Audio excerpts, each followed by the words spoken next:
Welcome. I'm Gayathri and I'm passionate about transformative coaching in the realm of life and leadership. My journey towards coaching started with an educational background in psychology and over 20 years of corporate leadership. Today, my commitment to help unlock limitless possibilities within each individual has culminated in the creation of my organization, Realize to Win. As a certified master coach, my philosophy centers around the power of the human mind and its boundless capacity for growth and achievement. My approach is rooted in the belief that with the right mindset, training, and guidance, there's truly no limits to what you can accomplish. My work is just not about reaching goals. It is truly about redefining the very boundaries of potential.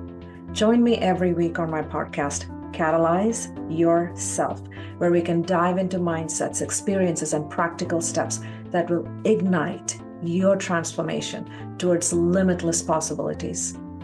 I look forward to connecting with each and every one of you. Welcome back, everyone, to another episode of Catalyze Your Self. I'm your host, Gayathri, and today we are exploring a topic that has become so essential for a healthy mind, especially as we navigate the world today: detachment. This episode, Detach for Your Healthy Mind, is focused on helping us understand how the practice of detachment can significantly enhance the health of our mind and reshape our emotional landscape. If we take a moment to think about it, we will recognize that detachment is becoming increasingly important in today's world. We are so interconnected and we are so fast paced, and there are so many reasons why we need to incorporate detachment. One of which is information overload.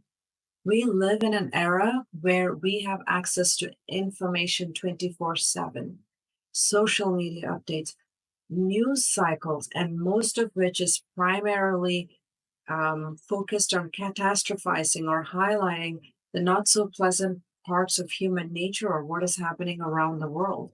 We should not be surprised that we have more people today with mental fatigue and stress purely as a result of this.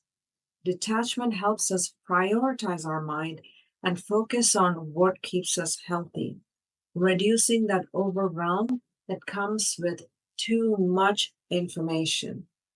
There is no doubt that most of us today have high expectations placed on us, whether we do it to ourselves or it is placed on us. We accept that what is placed on us, whether it is from work, it's your personal ambitions, it's your social interactions or social expectations.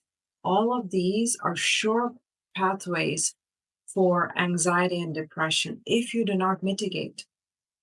Practicing detachment allows us to manage our emotional investments and maintain a healthier mind.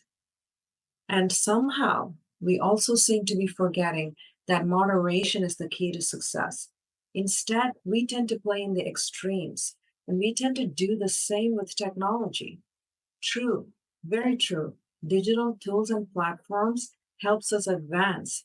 It enhances connectivity. It enhances productivity. However, they also could lead to addiction to social media and inability to effectively interact face to face with someone else in a social scenario. When you don't practice social engagements, you become less adept at it. And this results in social engagements becoming less and less healthy. The other part of digital connectivity is it allows others to have access to you 24/7. So that means it can apply to your work too. Disengagement from work. This detachment encourages you to set boundaries with technology, promoting more meaningful and intentional uses of digital devices. Now, this does not mean if your role requires you to be available and it is agreed upon, you don't make yourself available. It is when it is outside of those hours and it is you time, you ensure there is boundaries. Our culture, our consumerist culture, the messaging that happens today primarily is you are what you have versus You are who you are on the inside. And those of us who get influenced into this way of thinking could be seeking out that next big purchase to validate. Detachment helps us counteract this by fostering a sense of contentment with what you have already and helps reduces the impulse of finding fulfillment with material things. Another area where the importance of detachment cannot be overstated is relationship health. In relationships, whether personal or professional, emotional over involvement can lead to conflicts, disappointment, burnout. Detachment allows you to have healthier dynamics where individuals can engage with love, with care, with compassion without being overwhelmed by emotional dependencies or unrealistic expectations. And finally, overarchingly, your personal growth. Detachment is not about disengaging from life. It is rather more about engaging in a more healthy manner. It helps you reflect, learn from experiences, and make decisions based on wisdom rather than compulsion or immediate emotional reactions. So, long story short, what is detachment? It is another tool in your tool belt, another weapon in your arsenal, another solution in your resource bucket of solutions for maintaining balance and fostering resilience in a world that pushes us towards the extremes. It helps us navigate life with a clearer mind and a calmer heart, which is essential for personal well being and for being effective, and for compassionate engagement with the world. It doesn't mean you stop caring about things or people. It is about loosening that grip just enough to give yourself space to breathe, to give those around you that space to breathe, to evaluate, and to not be overwhelmed by emotions that can cloud your judgments and decisions.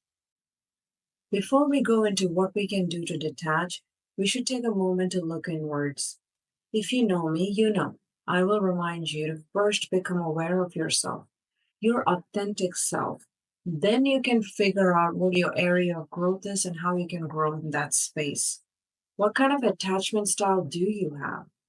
Do you find yourself demonstrating a secure attachment style?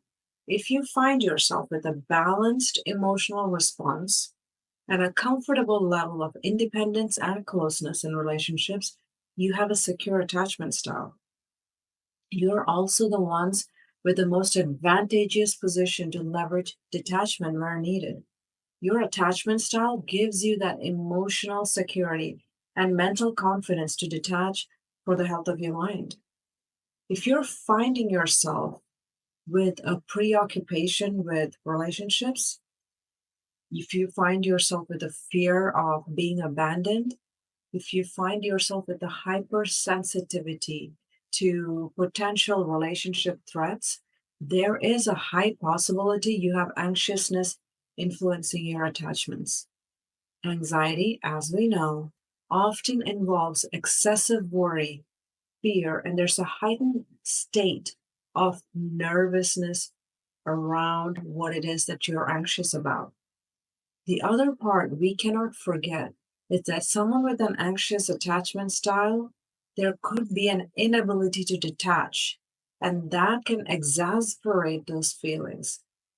They may continually ruminate on what if scenarios, which can sustain or increase their anxiety. One of the greatest allies, if you have anxious attachment style, is cognitive flexibility. Your journey to a secure attachment style will ask of you to adapt your thinking to new information. It will ask of you to challenge and reframe your current thinking. It will ask of you to see your situation from many other perspectives. It is not an easy journey. However, if you decide to and if you're determined, you can absolutely do it. Once you have reached a point of detachment with balanced emotional response, you will find yourself in secure attachments within relationships. Now, there is one attachment style that can be misunderstood as detachment. Although this might seem like detachment, it is not. It is a defensive strategy rather than a healthy form of emotional independence. If you find yourself getting uncomfortable when you become emotionally close with someone, and as a result, you find yourself distancing to get back to comfort, there is a possibility you have an avoidant attachment style. Source could be many. However, once you determine you want to get to a secure attachment style, you can absolutely walk that journey and absolutely make it happen. Your journey will take you through recognizing when you're pulling back, understanding what that source is, processing that source that's creating that sense of need to avoid, and overcome why you're pulling back. Once you have completed this, you would have reached secure attachment. Detachment at this point will come in a much healthier way for you. Very simply put, detachment allows you to step back and observe your emotions without letting them control you. Think of it as watching a movie. You experience the plot, you experience the emotions, but you're not actually in the movie. This helps in managing anxiety, stress, and even in relationships where complications are guaranteed when emotions are not balanced and managed. And yes, I'm about to bring our brain into this. Neuroimaging studies shows what happens when we practice detachment. The part of our brain that processes emotions show less activation. This means this person is able to feel less stressed and more emotionally stable. The part of our brain that allows us to focus our attention and gives us working memory shows increased activation. This means this person is able to keep their attention away from emotional stressors and it helps keep them emotionally stable. The part of our brain that allows us to plan and make decisions show increased activation.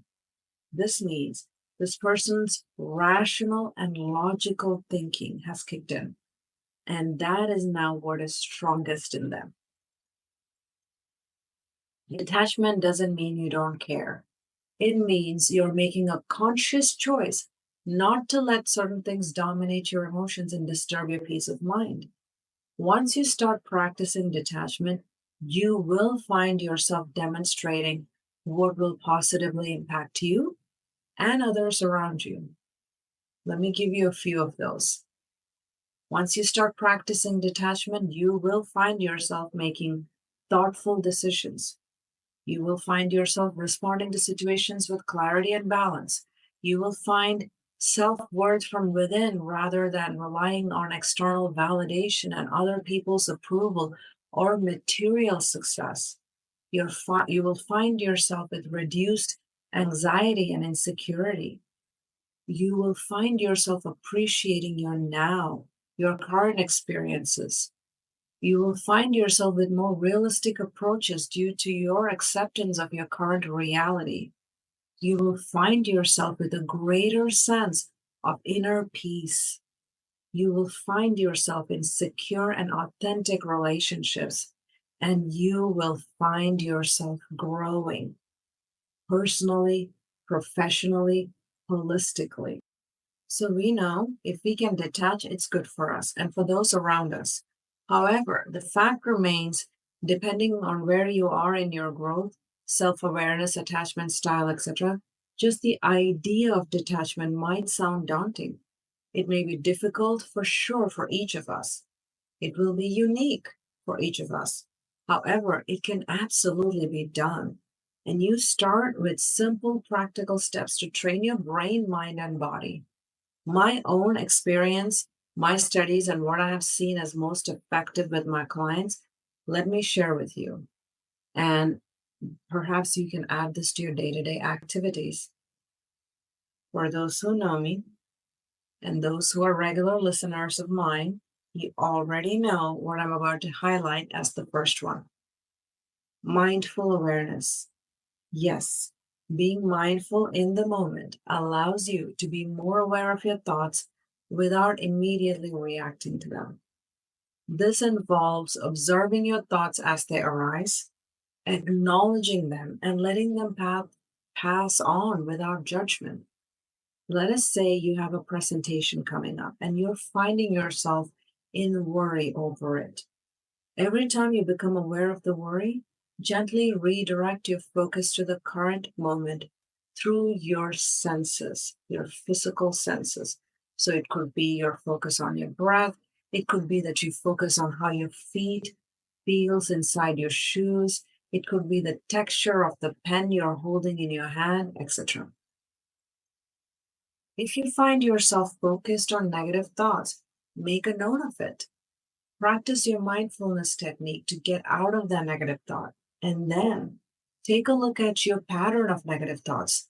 Do you have a cognitive distortion you need to work on? These negative thoughts you're having, are they all or nothing, overgeneralization, catastrophizing? What are you doing?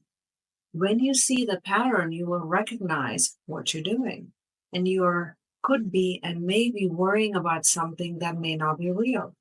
For example, if your thoughts on the presentation were, if I don't do this presentation perfectly, I will seen as incompetent.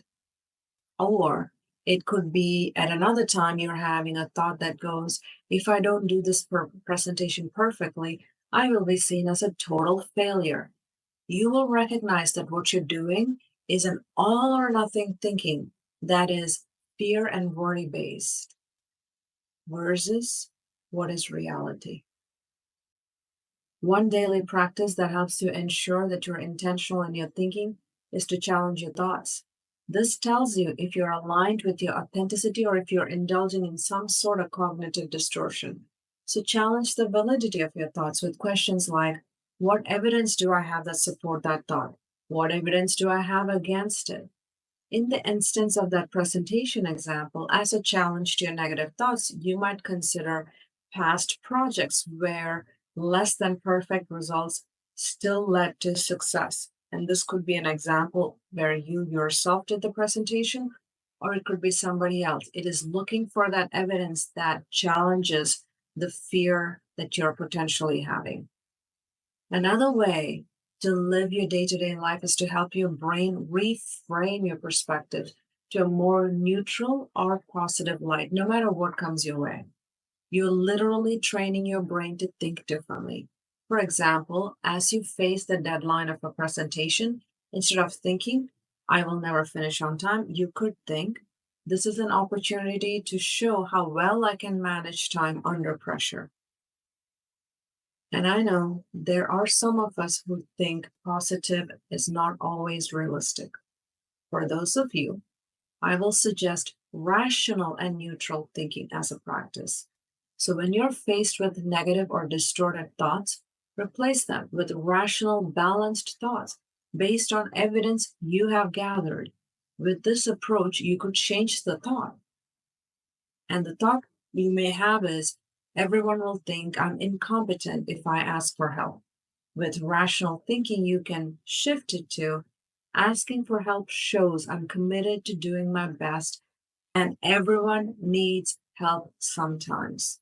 Completely shifts your perspective. And to add to that rational arsenal of evidence that you have, you can actually experiment behaviorally in your daily life. Challenge your negative predictions by testing them out in reality. Design small experiments to see what actually happens when you let go of control and change a bit of your usual approach. For example, if you fear that not checking your email constantly will lead to problems at work, Try setting specific times for email checking and observe what really happens. You may find that nothing urgent happens when you detach from a constant monitoring state. And if you know me, or if you've been a regular listener, you have also heard this one before. Start small, miss small. I'm pretty sure I got this line from a movie somewhere along the way. In any case, it is true.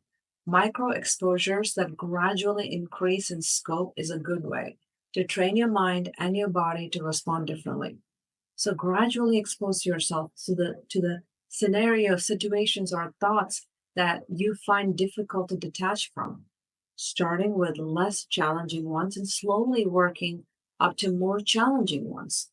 For example, if detaching from work in the evenings is difficult, start by not checking work emails for the first 30 minutes after your work time has ended and gradually increase this time as you become more comfortable with detachment. Also, have you heard the saying, you are what you think? It is so true. What you keep thinking is what you will end up believing about yourself. And what you believe about yourself is what you become. It is so important that the information you feed your mind and the thoughts that fuel your mind are all reflective of who you are and who you want to be. Once you know who you want to what who or what you want to grow towards, create and find personal affirmations and repeat them in your mind. When you're starting, I will recommend you repeat daily or as much as you can throughout the day. And as you become more adept at the new way of thinking, repeat these affirmations when you feel the urge to engage in old patterns or you feel yourself sliding back. That's when you bring it right back. And this becomes more of a reminder or reaffirmation so you don't slide back. For example, when you're feeling the need to respond immediately to every work notification after hours, repeat to yourself, I'm allowed to take time for myself. My well being is important. Caveat here, if your role requires you to be alert because you work in some type of emergency scenario or you work overarchingly where urgent requirements could come in that can impact overarchingly society as a whole, a group of people, lives, then yes, you need to be paying attention. It is creating an awareness where you have discernment. And that discernment allows you to detach. And finally, making a full circle back to what feeds into the first step of self awareness. You must self reflect. After you've applied all these techniques, reflect on the outcomes. What worked? What didn't? Did the rational thoughts help reduce your emotional responses? What can you learn from this experience? For example, asking for help and receiving positive feedback. In your self reflections, it could tell you asking for help actually led to a better outcome, and my colleagues respected the initiative I showed for the best interest of the team. Everything I gave above can be something you do in your day to day, and they will help in retraining your thought patterns and behavioral responses. And you will find yourself building a healthier detachment from stressors and promoting greater emotional balance. As we wrap up today, think about how you can apply detachment in your own life. Take a moment to reflect, to become self aware of your attachment style. Is there a journey you need to start to get to secure attachments? Will you take this challenge and start? It may not be easy. It may ask you to face what you may not want to face. It may challenge you to flex your mind. It may ask you to be brave. And know this, if you decide to, if you choose to, if you're determined, you will find the support, the help, the resources, the techniques, the methodologies, and will to absolutely do it.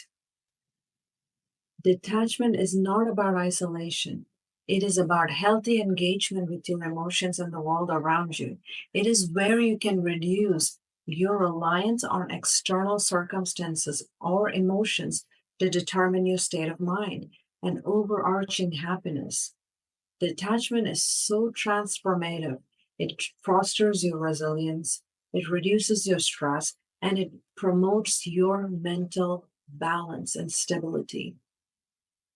And for those of you seeking an ally in your transformation journey, I'm here. I have helped others through goals and challenges, and I would love to help you also.